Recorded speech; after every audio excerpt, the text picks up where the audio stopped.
Hi everyone, welcome to our YouTube channel mining fact. दोस्तों, आज हम कोल इंडिया लिमिटेड की ईसीएल यानी ईस्टर्न कोलफील्ड लिमिटेड और डब्ल्यूसीएल यानी वेस्टर्न कोलफील्ड लिमिटेड में होने वाले माइनिंग सरदार सर्वेयर एग्जाम के लिए महत्वपूर्ण क्वेश्चन लेके आए हैं, जो कि दोस्तों डब्ल्यूसीएल और ईसीएल एग्जाम के लिए बहुत ही महत्वपूर्ण क्वेश्चन है। दोस्तों, जैसा कि आप स्क्रीन पर देख सकते हैं, तो ये माइनिंग सरदार का प्रीवियस ईयर का क्वेश्चन पेपर है। जी हाँ दोस्तों, इससे हम अंदाज़ा लगा सकते हैं कि किस लेवल के क्वेश्चन माइनिंग सरदार के एग्ज़ाम में पूछे जाएंगे, चाहे वह ईसीएल का माइनिंग सरदार एग्ज़ाम हो जो कि 17 अप्रैल को होना है, या फिर चाहे डब्ल्यूसीएल का माइनिंग सरदार का एग्ज़ाम हो जो कि 24 अप्रैल का एग्ज़ाम होना है।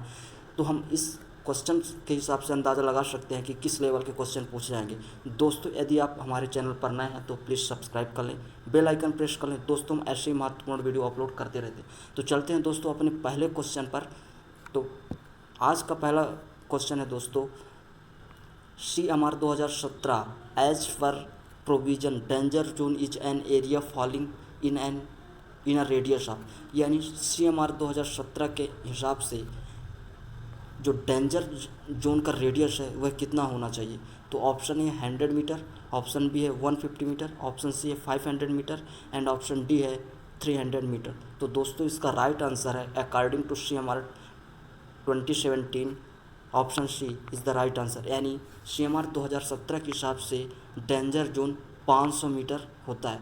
डेंजर जोन क्या होता है दोस्तों? ब्लास्टिंग की जगह से 500 मीटर के रेडियस का क्षेत्र डेंजर जोन कहलाता है। दोस्तों, CMR 1957 के हिसाब से यह पहले 300 मीटर थी, किंतु 2017 में अब यह 500 मीटर हो गई है। अगला है, before blasting depillaring permission have to be taken from, यानी डिप्लरिंग स्टार्ट करने से पहले किससे परमिशन ली जाती है।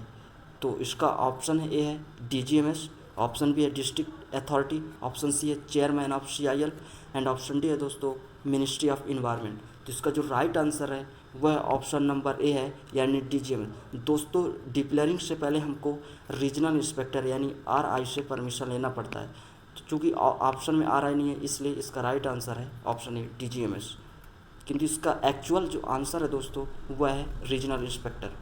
अगला है, नोटिस ऑफ फैटल एक्सीडेंट और serious bodily injury is to be send in form 4A to regional inspector within hours, यानी जब माइंस या उसके आसपास फैटल एक्सीडेंट या फिर सीरियस बॉडली एक्सीडेंट हो जाता है तो फॉर्म 4A में रीजनल इंस्पेक्टर को कितने घंटे के अंदर सूचना दी जाती है। तो इसका ऑप्शन है 24 आवर्स, ऑप्शन बी है 48 आवर्स, ऑप्शन सी है 72 आवर्स एंड ऑप्शन डी है 12 आवर्स। तो इसका जो राइट आंसर है वह ऑप्शन नंबर ए है, यानी जब माइंस में कोई एक्सीडेंट हो जाती है, चाहे वह फटल एक्सीडेंट हो या फिर सीरियस बॉडली इंजरी हो, तो इसकी सूचना 24 घंटे के अंदर फॉर्म 4A में रीजनल इंस्पेक्टर के पास भेजा जाता है। अगला क्वेश्चन है दोस्तों, फुल फॉर्म ऑफ CIL, यानी CIL का फुल फॉर्म क्या है।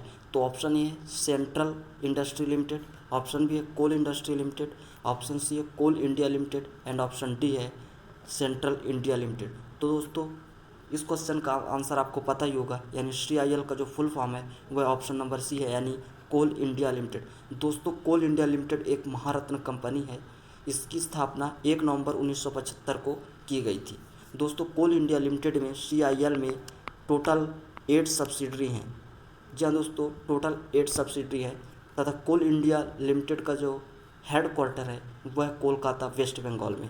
अगला क्वेश्चन है दोस्तों, तथा CIL के जो प्रेजेंट टाइम पे चेयरमैन है वह श्री प्रमोद अग्रवाल जी है, जो कि एक IAS ऑफिसर है। अगला है 33 number, full form of NCL, यानी NCL का फुल फॉर्म क्या है। तो ऑप्शन ए है north coal limited, option C है north coalfield limited, option C है north central limited and option D है नॉर्दर्न कोलफील्ड लिमिटेड।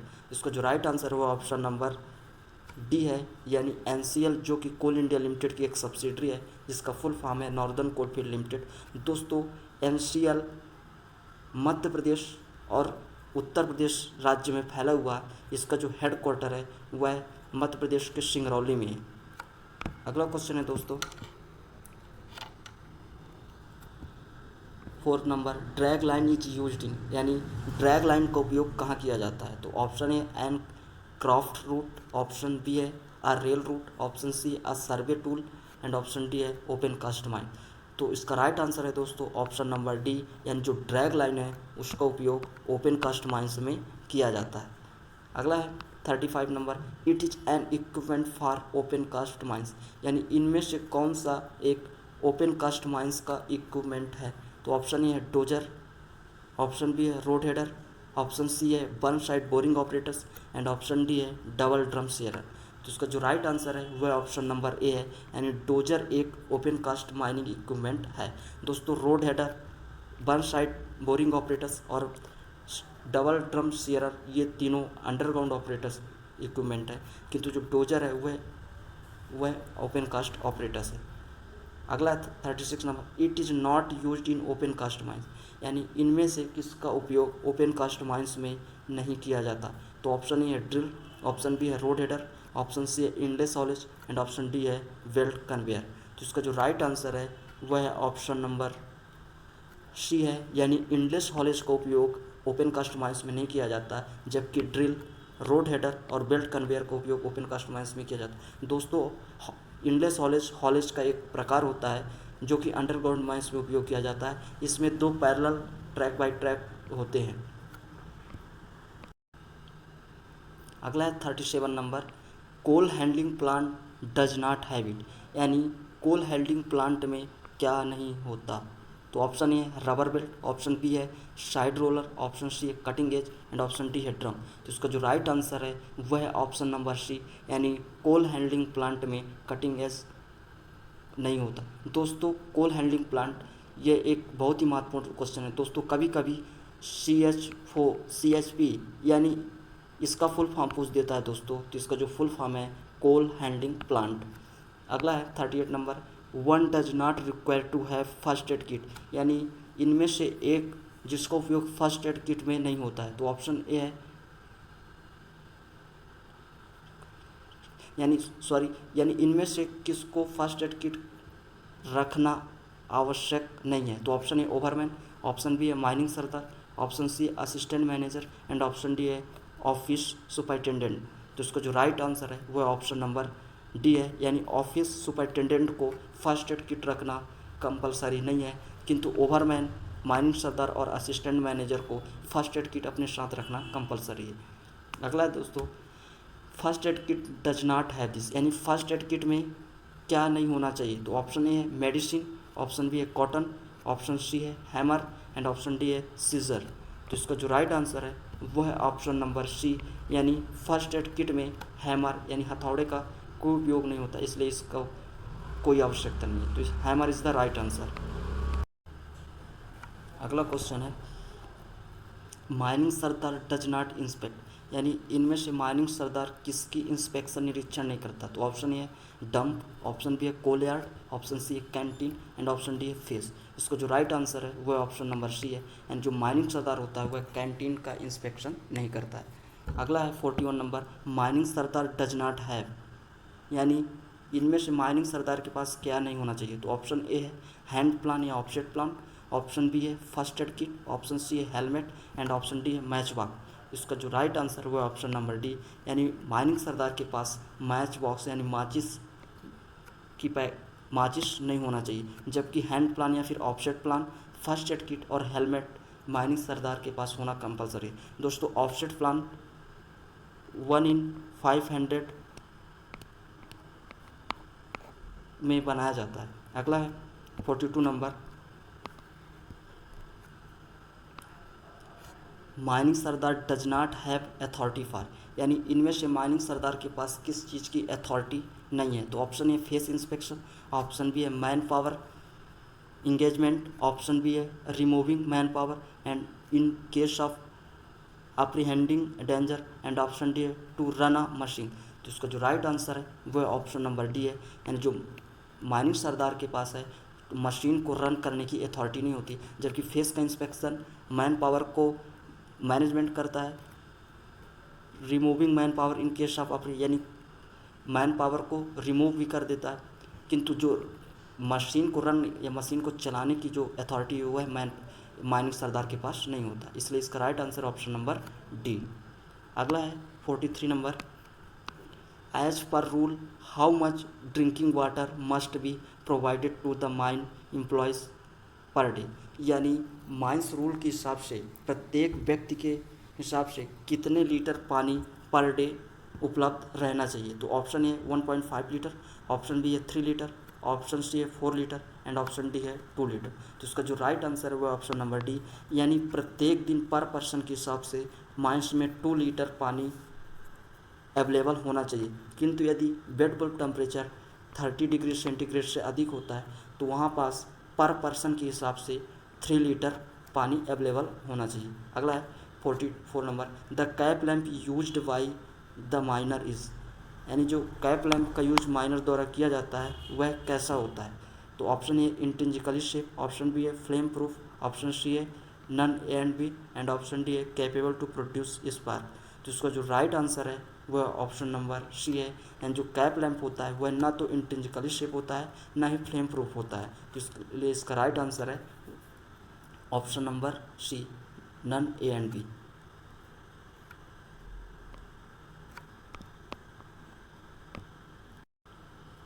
अगला क्वेश्चन है दोस्तों 45 number, workman inspector fills this form statutory, यानी जो वर्कमैन इंस्पेक्टर होता है जो इंस्पेक्शन के दौरान वह किस फॉर्म में अपनी इंस्पेक्शन की रिपोर्ट लिखता है। तो ऑप्शन ए है फॉर्म ए, ऑप्शन बी है फॉर्म बी, ऑप्शन सी है form O and option D है फॉर्म यू। तो इसका जो राइट आंसर है वह option number D is the right answer, यानी वर्कमैन इंस्पेक्टर अपनी जो रिपोर्ट है वह फॉर्म यू में लिखता है। दोस्तों वर्कमैन इंस्पेक्टर जब किसी माइंस में 500 या फिर उससे अधिक व्यक्ति काम करते हैं तो उस माइंस में वर्कमैन इंस्पेक्टर नियुक्त किया जाता है, जो कि माइनिंग, इलेक्ट्रिकल और मैकेनिकल डिपार्टमेंट से एक एक होता है। किंतु जैसे 1500 या फिर उससे अधिक होता है तो पर 1000 या उसके पार्ट पर एक वर्कमैन इंस्पेक्टर माइनिंग डिसिप्लिन का रखा जाता है। दोस्तों वर्कमैन इंस्पेक्टर का एक वीक में आप as a workman inspector 2 days work करता है तथा वह अपनी इंस्पेक्शन की रिपोर्ट फॉर्म यू में लिखता है तथा अपनी रिपोर्ट लिखने के 15 दिन के अंदर उस पर मैनेजर टिप्पणी करता है। अगला है 46 number, which of the following is most difficult in starting an open cast project, यानी ओपन कास्ट प्रोजेक्ट को शुरू करने के लिए मोस्ट डिफ़िकल्ट प्रॉब्लम्स क्या होती है, सबसे मोस्ट डिफ़िकल्ट चीज़ क्या है। तो ऑप्शन है land acquisition and rehabilitation, option B है selection of customers, option B है recruitment of man power and option D है green belt creation.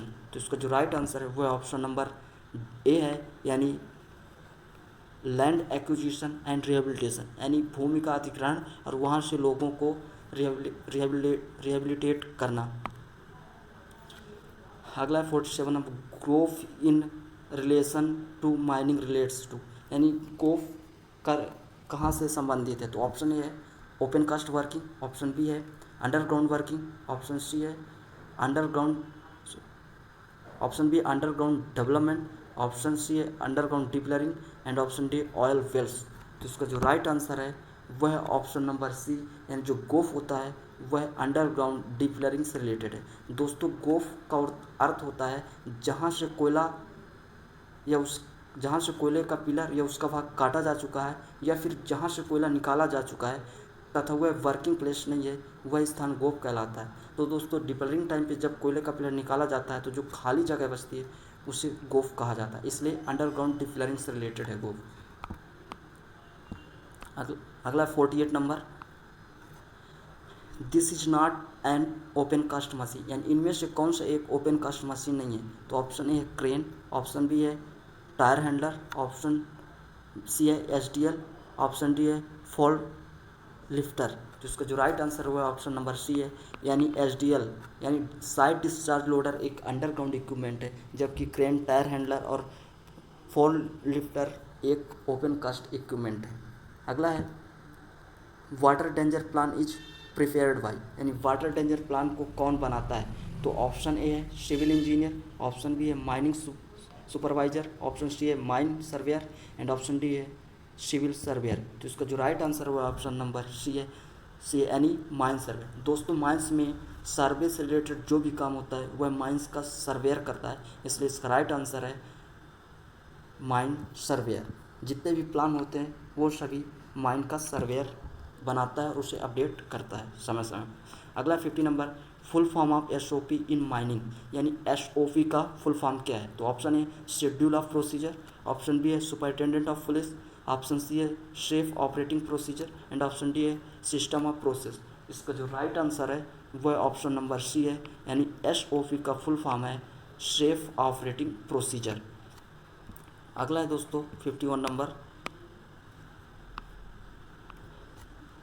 Qualification had taken place in following, यानी क्वालिफिकेशन किस order पे हुआ था? तो ऑप्शन ए है लिग्नाइट पीट बिटुमिनस एंथ्रासाइट, ऑप्शन बी है peat lignite bituminous anthracite, option C है peat lignite anthracite and bituminous. इसका जो राइट आंसर है वह ऑप्शन नंबर बी है, यानी जो कोयल का क्वालिफिकेशन हुआ था वह पीट, इसके बाद लिग्नाइट, फिर बिटुमिनस, इसके बाद एंथ्रासाइट का निर्माण। दोस्तों जो एंथ्रासाइट होता है वह उच्च क्वालिटी का कोल होता है। अगला है और लास्ट क्वेश्चन है इस वीडियो का, the term representative factor RF is related, यानी जो रिप्रेजेंटेटिव फैक्टर होता है वह किससे रिलेटेड होता है, किससे संबंधित होता है? तो option A mine ventilation, option B है माइन प्लान, ऑप्शन सी है mine air sampling and option D है माइन ड्रेनेज।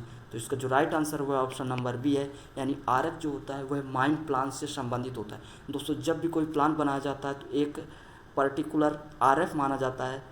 फॉर एग्जांपल जैसे 1 in 1000 या फिर 1 in 2000, इस बेस पे कोई भी प्लान बनाया जाता है। तो दोस्तों यदि आप किसी पर्टिकुलर टॉपिक पर वीडियो आपको चाहिए जो कि ECL और WCL एग्ज़ाम के लिए महत्वपूर्ण है, तो आप कमेंट बॉक्स में हमें बता सकते हैं, हम उस टॉपिक पर वीडियो बना देंगे। यदि आप हमारे चैनल पर नए हैं तो प्लीज़ सब्सक्राइब कर लें और बेल आइकन प्रेस कर लें। धन्यवाद दोस्तों, जय हिंद।